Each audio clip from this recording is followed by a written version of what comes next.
প্রচণ্ড গরম পড়েছে, আর গরমের মধ্যে রান্নাঘরে বেশিক্ষণ থাকতে একদমই ভালো লাগে না। তো ঝটপট কিছু রান্না করার জন্য আমি অনেক সময় এই টাইপের ভাজিগুলো করে থাকি।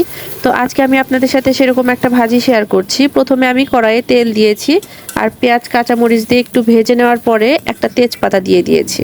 এখন কিছুটা পরিমাণ কালো জিরা দিয়ে দিচ্ছি। আজকে আমি আপনাদের সাথে চিংড়ি মাছ দিয়ে মিষ্টি কুমড়া ভাজিটা শেয়ার করব। আর মিষ্টি কুমড়ার মধ্যে কালো জিরা দিলে কিন্তু ঘ্রাণটাও সুন্দর হয় আর খেতেও ভালো লাগে।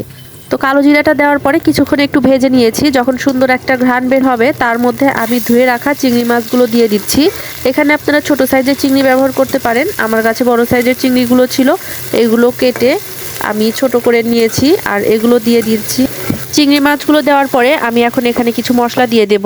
আমি এখানে অল্প একটু রসুন বাটা দিয়ে দিচ্ছি, 1/3 চা চামচের মতো, স্বাদ মতো লবণ, আর সামান্য একটু হলুদ দিচ্ছি। হলুদ বেশি দেওয়ার দরকার নেই, কারণ পাকা মিষ্টি কুমড়া এমনিতেই কিন্তু কালার সুন্দর হয়।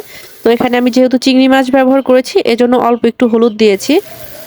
আর এটা কিছুক্ষণ একটু কষিয়ে নেওয়ার জন্য মাছটার মধ্যে আমি একটু পানি দিয়ে দিচ্ছি। আর এখানে মিষ্টি কুমড়া কেটে ধুয়ে রেখেছিলাম, সেটা আমি দিয়ে দিয়েছি। চিংড়ি মাছটা একটু কিছুক্ষণ কষিয়ে নেওয়ার পরে আমি মিষ্টি কুমড়াগুলো দিয়ে সবকিছু একসাথে ভালোভাবে মিশিয়ে নিচ্ছি। এই ভাজিটা ভাজতে কিন্তু খুব কম জিনিস লাগে আর অল্প সময়ই হয়ে যায়, যার কারণে ঝটপট যদি কোনো কিছু রান্না করতে চান সেই ক্ষেত্রে এই ভাজিটা করতে পারেন।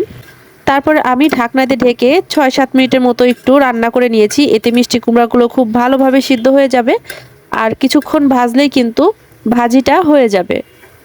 এখন আমি অপেক্ষা করব এই পানিটা শুকিয়ে যাওয়া পর্যন্ত। আমি একদম শুকিয়ে ফেলবো না, একটু নরম নরমই রাখবো। আর এক্সট্রা কোনো পানি দেওয়ার দরকার নেই, সবজি থেকে যে পানি উঠবে সেটা দিয়েই কিন্তু সবজিটা সিদ্ধ হয়ে যাবে। তো আমার ভাজিটা হয়ে গেছে, আমি এখন ভাজিটা নামিয়ে নিচ্ছি। গরম ভাতের সাথে এই ভাজিটা দিয়ে খেতে কিন্তু খুবই ভালো লাগে, আর সাথে একটু লেবু নিতে পারেন, তাহলে কিন্তু আরও ভালো লাগে। মিষ্টি কুমড়া ভাজিটা এভাবে আপনারা করে দেখতে পারেন, আশা করছি আপনাদের ভালো লাগবে। আর কে কে এভাবে মিষ্টি কুমড়া ভাজি করেন সেটা জানাতে পারেন। আজকে এই পর্যন্তই, আশা করছি আপনাদের ভিডিওটা ভালো লেগেছে। আল্লাহ হাফেজ।